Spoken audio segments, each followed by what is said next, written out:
Hello बच्चों, कैसे हो आप सभी लोग। मैं हूं आपका अपना दोस्त यूनुस और इस चैनल में आप सभी का तहे दिल से स्वागत है।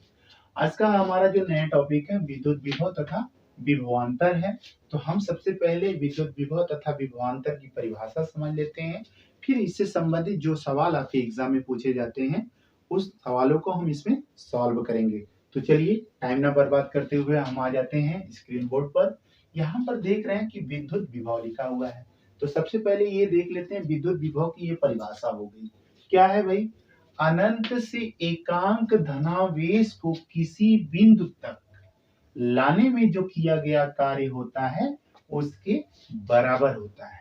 यानी कि अनंत से किसी आवेश को लाने में जो किया गया कार्य होता है W होता है, उसी के बराबर क्या होता है? हमारा विभवांतर होता है।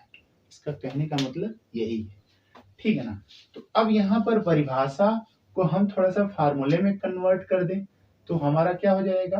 विद्युत विभव यानी V बराबर हमारा क्या हो जाएगा? V बराबर हो जाएगा W/Q, ठीक है ना। अब देखिए इसको पढ़िए तो समझ में आपको बहुत अच्छे से आएगा। क्या कह रहा है भाई?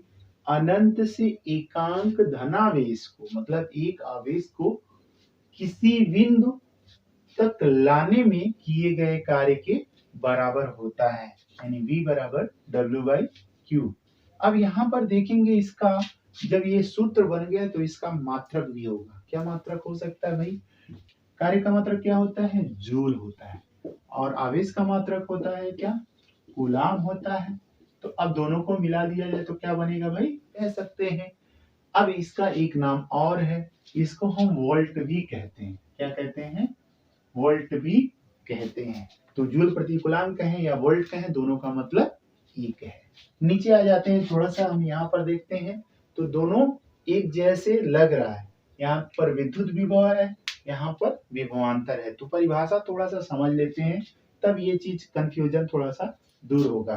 कह रहा किसी विद्युत परिपथ के दो बिंदुओं के बीच, यहाँ पर एक बिंदु की बात हो रही थी, यहाँ पर दो बिंदु की बात हो रही है। बस यही थोड़ा सा डिफरेंस है। किसी विद्युत परिपथ के दो बिंदुओं के बीच एकांक आवेश को एक बिंदु से दूसरे बिंदु तक ले जाने में किए गए कार्य के बराबर उन बिंदुओं के बीच विभवांतर के बराबर होता है। इसका मतलब ये हो गया कि दो बिंदुओं के बीच में जो विभव होता है, अर्थात उनके बीच में जो विभव का अंतर होता है, वो विभवांतर कहलाता है। वही बात तो यहाँ पे परिभाषा में भी कह रहा है। तो यानी कि सेम टू सेम दोनों चीज एक ही है। यहाँ पर एक बिंदु की बात हो रही है, यहाँ पे दो बिंदु की बात हो रही है। फार्मूला भी सेम टू सेम वही रहेगा, यानी V बराबर W/Q। और इसका भी आपका मात्रक सेम टू सेम रहेगा। क्या हो जाएगा? जूल प्रति कूलाम। और इसका भी मात्रक आपका क्या हो जाएगा? वोल्ट ही होगा। यानी कि दोनों का मात्रक सेम टू सेम होने वाला है, लेकिन परिभाषा में थोड़ा सा अंतर है। इसमें एक बिंदु की बात होती है और यहाँ पर दो बिंदुओं के बीच में जो किया गया कार्य होता है उसे उसके बराबर क्या होता है? विभवांतर के बराबर होता है। जबकि यहाँ पर एक बिंदु की बात हो रही है, ठीक है ना। तो ये परिभाषा आपको, हमको लगता है कि आपको समझ में आ गया है। तो चलिए आ जाते हैं, थोड़ा सा आगे बढ़ते हैं। क्योंकि दिया है आवेश, यानी कि आवेश Q बराबर कितना है? 4 कूलाम है, ठीक है ना। और आगे क्या दिया हुआ है? कह रहा है विभवांतर 16 वोल्ट है। विभवांतर यानी कितना है? 16 वोल्ट है। 16 वोल्ट है। फिर उसके बाद आपसे पूछ क्या रहा है? कह रहा है कि तो किए गए कार्य की गणना कीजिए, यानी कि W का मान आपसे पूछ रहा है, ठीक है ना। तो हमें फार्मूला तो पता ही है। क्या करेंगे? लिखेंगे V बराबर W/Q से, ठीक है ना। तो W/Q से, तो यहाँ पर V इंटू Q कर लें तो W का मान निकल जाएगा, यानी V इंटू Q बराबर क्या हो जाएगा? W। अब यहाँ पर देख लें हम तो W का मान कितना आएगा? तो V का मान कितना है भाई? तो V का मान आपका है 16। Q का मान कितना है भाई? 4 है, तो 4 रख दिए। तो अब आपका मान कितना हो गया? 16 चौको 64। ये क्या हो जाएगा आपका? जूल हो जाएगा। ठीक है ना, क्योंकि कार्य का मात्रक क्या होता है, जूल होता है। तो अब आपका आंसर आ गया, आपका W बराबर होगा 64 जूल। तो चलिए एक आध क्वेश्चन और सॉल्व करते हैं। जैसे कि स्क्रीन बोर्ड पर आप देख रहे होंगे, दूसरा क्वेश्चन है, किसी परिपथ में विभवांतर 12 वोल्ट है। क्वेश्चन नंबर 2 है, दिया है, क्या दिया है, आपका कह रहा है कि विभवांतर 12 वोल्ट है, विभवांतर V बराबर 12 वोल्ट है, और आगे क्या कह रहा है, 2 सेकेंड तक, T बराबर 2 सेकेंड तक, 2 सेकेंड में 36 जूल, यानी कि W बराबर 36 जूल ऊर्जा क्या होती है, व्यय होती है। तो परिपथ में प्रवाहित धारा की गणना कीजिए, यानी कि I का मान ज्ञात कीजिए, ये आपका क्वेश्चन पूछ रहा है।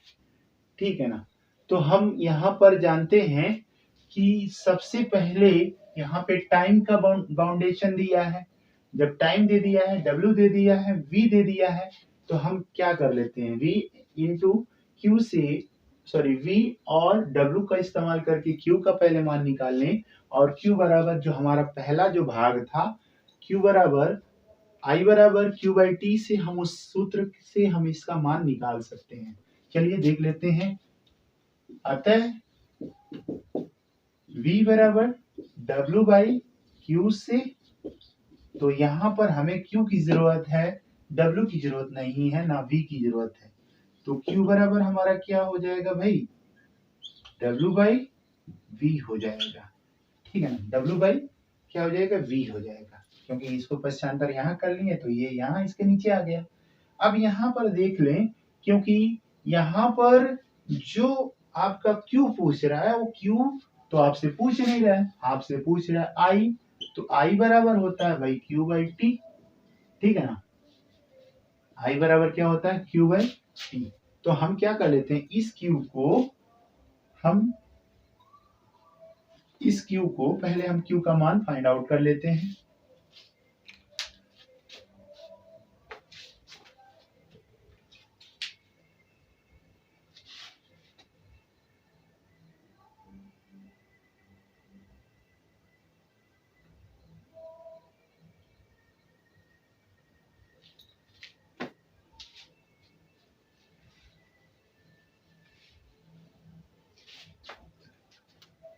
तो Q बराबर हमारा हो जाएगा W का मान कितना है, तो हम देखते हैं यहाँ पर Q बराबर हमारा होगा कितना।